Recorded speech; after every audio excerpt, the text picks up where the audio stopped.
মৌসুমের সর্বোচ্চ বৃষ্টিপাতের রেকর্ড নিয়ে পানিতে ভাসছে দেশের দক্ষিণ পূর্বাঞ্চলের জেলা ফেনী। উজানের ঢলে ফেনীর মুহুরী, কহুয়া ও সিলোনিয়া নদীর পানি বেড়ে বন্যা নিয়ন্ত্রণ বাঁধের অন্তত 15টি স্থানে দেখা দিয়েছে ভাঙন। পানিতে তলিয়ে গেছে ঘরবাড়ি, রাস্তাঘাট ও ফসলি জমি, ভেসে গেছে পুকুরের মাছ।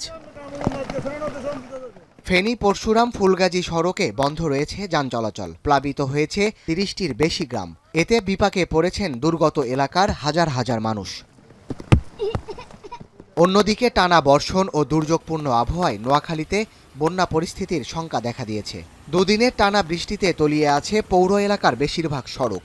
বৈরী আবহাওয়ায় 5 উপজেলার সকল মাধ্যমিক বিদ্যালয়ের শ্রেণী কার্যক্রম বন্ধ। স্থগিত করা হয়েছে অর্ধবার্ষিক ও অভ্যন্তরীণ পরীক্ষা। আমাদের পৌর বাসিন্দা হিসেবে আমরা অনেক ভোগাচ্ছি। আমাদের এটা নিচু অঞ্চল। শহরে তো মোটামুটি আছে, গ্রাম সাইডের মানুষরা বেশি ভোগান্তিতে পড়তেছে।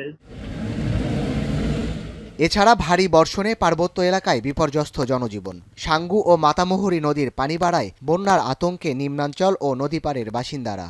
কয়েকদিন ধরে চলা বৃষ্টিতে দেখা দিয়েছে পাহাড় ধসের শঙ্কা। সাদাত শাহেদ, এখন।